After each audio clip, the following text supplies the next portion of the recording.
हजारों लाखों पक्षी हर साल यात्रा करते हैं, लाखों हजारों मील की। सर्दियां आने वाली हैं, बर्फ पड़ेगी तो बर्फ के इलाके से पक्षी उड़ना शुरू हो जाएंगे।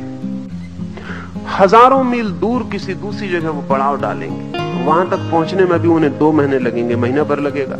अभी बर्फ गिरनी शुरू नहीं हुई, महीने भर बाद गिरेगी। ये पक्षी कैसे हिसाब लगाते हैं कि अब महीने भर बाद बर्फ गिरेगी?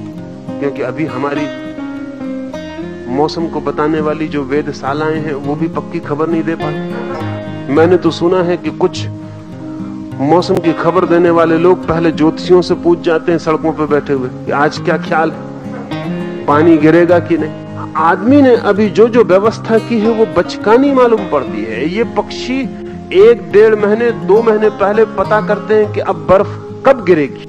और हजारों प्रयोग करके देख लिया गया है कि जिस दिन पक्षी उड़ते हैं, हर पक्षी की जाति का निश्चित दिन, हर वर्ष बदल जाता है वो निश्चित दिन, क्योंकि बर्फ का कोई ठिकाना नहीं। लेकिन हर पक्षी का तय है कि वो बर्फ गिरने के 1 महीने पहले उड़ेगा, तो हर वर्ष वो 1 महीने पहले उड़ता है। बर्फ 10 दिन बाद गिरे तो वो 10 दिन बाद उड़ता है, बर्फ 10 दिन पहले गिरे तो वो 10 दिन पहले उड़ता है। ये बर्फ के गिरने का कुछ निश्चय तो नहीं है।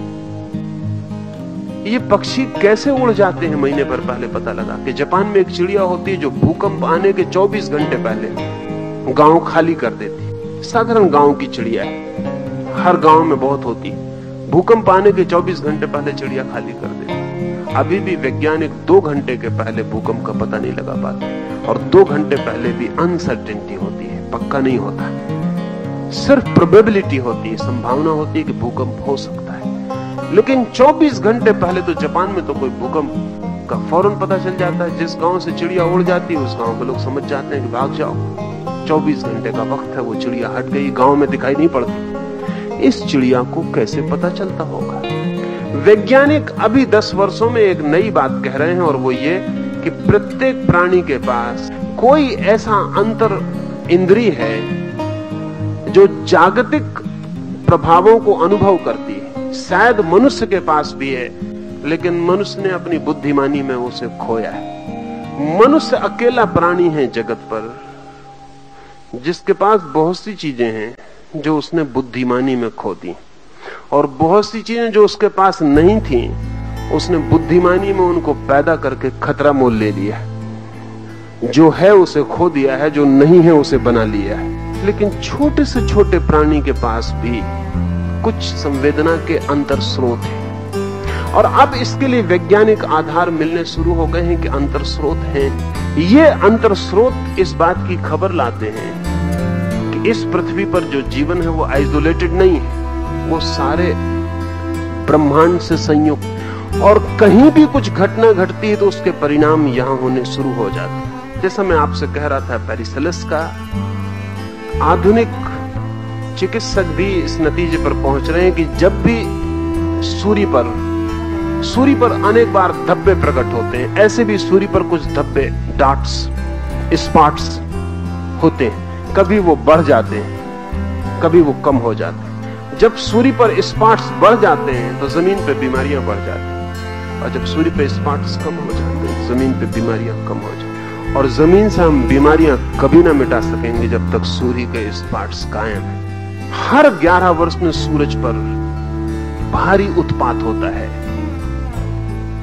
बड़े विस्फोट होते हैं, और जब 11 वर्ष में सूरज पर विस्फोट होते हैं और उत्पात होते हैं तो पृथ्वी पर युद्ध और उत्पात होते हैं। पृथ्वी पर युद्धों का जो क्रम है वो हर 10 वर्ष का है। महामारियों का जो क्रम है वो 10 और 11 वर्ष के बीच का है। क्रांतियों का जो क्रम है 10 और 11 वर्ष के बीच का है। एक बार ख्याल में आना शुरू हो जाए कि हम अलग और पृथक नहीं हैं, संयुक्त हैं, ऑर्गेनिक हैं, तो फिर ज्योतिष को समझना आसान हो जाएगा। इसलिए मैं ये सारी बातें आपसे कह रहा हूं। कुछ आदमी को ऐसा ख्याल पैदा हो गया था, अब भी है, कि ज्योतिष एक सुपरस्टिशन, एक अंधविश्वास है। बहुत दूर तक ये बात सच भी मालूम पड़ती है। असल में वही चीज अंधविश्वास मालूम पड़ने लगती है जिसके पीछे हम वैज्ञानिक कारण बताने में असमर्थ हो जाएं। वैसे ज्योतिष बहुत वैज्ञानिक है, और विज्ञान का अर्थ ही होता है कॉज और इफेक्ट के बीच कार्य और कारण के बीच संबंध की तलाश। ज्योतिष कहता यही है कि इस जगत में जो भी घटित होता है उसके कारण हमें ज्ञात न हो, यह हो सकता है। ज्योतिष ये कहता है कि भविष्य जो भी होगा वो अतीत से विच्छिन्न नहीं हो सकता, उससे जुड़ा हुआ होगा। आप कल जो भी होंगे वो आज का ही जोड़ होगा। आज तक आप जो हैं तो वो बीते हुए कल का जोड़। ज्योतिष बहुत वैज्ञानिक चिंतन है। वो ये कहता है कि भविष्य अतीत से ही निकलेगा। आपका आज कल से निकला, आपका आने वाला कल आज से निकलेगा। और ज्योतिष ये भी कहता है कि जो कल होने वाला है वो किसी सूक्ष्म अर्थों में आज भी हो जाना चाहिए। अब इसे थोड़ा समझें। अब्राहम लिंकन ने मरने के 3 दिन पहले एक सपना देखा जिसमें उसने देखा कि उसकी हत्या कर दी गई और व्हाइट हाउस के एक खास कमरे में उसकी लाश पड़ी हुई है। उसने नंबर भी कमरे का देखा। उसकी नींद खुल गई। वो हंसा। उसने अपनी पत्नी को कहा कि मैंने एक सपना देखा है कि मेरी हत्या कर दी गई है और फला फला नंबर, उसी मकान में तो वो सोया हुआ है व्हाइट हाउस के, फला फला मकान, इस मकान के फला नंबर के कमरे में मेरी लाश पड़ी है। मेरे सिरहाने तू खड़ी हुई है और आसपास फला फला लोग खड़े हुए। हंसी हुई बात हुई। लिंकन सो गया, पत्नी सो गई। 3 दिन बाद लिंकन की हत्या हुई और उसी नंबर के कमरे में और उसी जगह उसकी लाश 3 दिन बाद पड़ी थी और उसी क्रम में आदमी खड़े थे। अगर 3 दिन बाद जो होने वाला है वो किसी अर्थों में आज ही न हो गया हो तो उसका सपना कैसे निर्मित हो सकता है? उसकी सपने में झलक भी कैसे मिल सकती है? सपने में झलक तो उसी बात की मिल सकती है जो किसी अर्थ में अभी भी कहीं मौजूद हो, तो हम उसके ग्लिम्प्स, खिड़की खोलें और हमें दिखाई पड़ जाए लेकिन खिड़की के बाहर मौजूद हो, लेकिन कहीं मौजूद हो। ज्योतिष का मानना है भविष्य हमारा अज्ञान है, इसलिए भविष्य है। अगर हमें ज्ञान हो तो भविष्य जैसी कोई घटना नहीं है, वो अभी भी कहीं मौजूद है। महावीर के जीवन में एक घटना का उल्लेख है जिस पर एक बहुत बड़ा विवाद चला और महावीर के सामने ही महावीर के अनुयायियों का एक वर्ग टूट गया और 500 महावीर के मुनियों ने अलग पंथ का निर्माण कर लिया उसी बात से। महावीर कहते थे जो हो रहा है वो एक अर्थ में हो ही गया, जो हो रहा है वो एक अर्थ में हो ही गया। अगर आप चल पड़े तो एक अर्थ में पहुंच ही गए। अगर आप बूढ़े हो रहे हैं तो एक अर्थ में बूढ़े हो ही गए।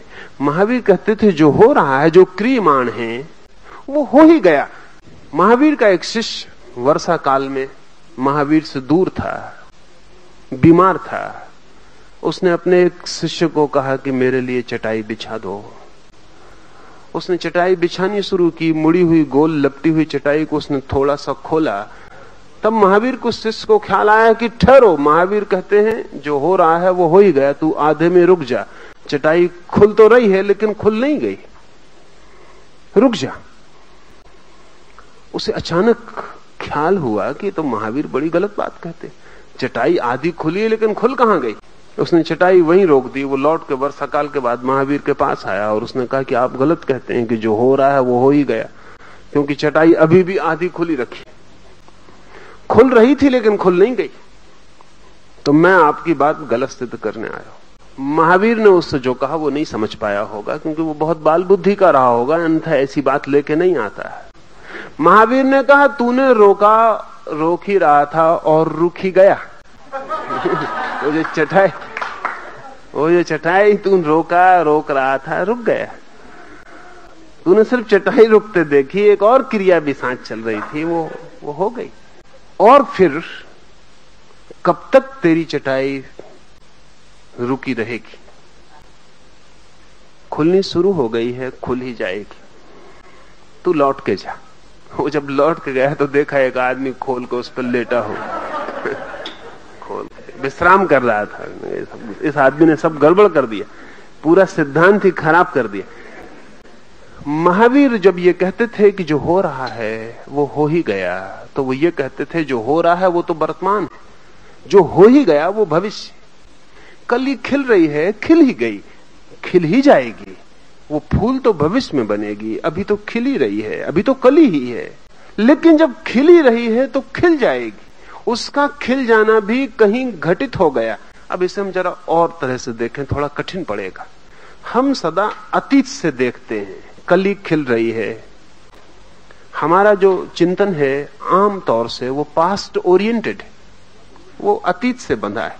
कहते कली खिल रही है, फूल की तरफ जा रही, कली फूल बनेगी। लेकिन इससे उल्टा भी हो सकता है। ये ऐसा है जैसे मैं आपको पीछे से धक्का दे रहा हूं, आपको आगे सरका रहा हूं।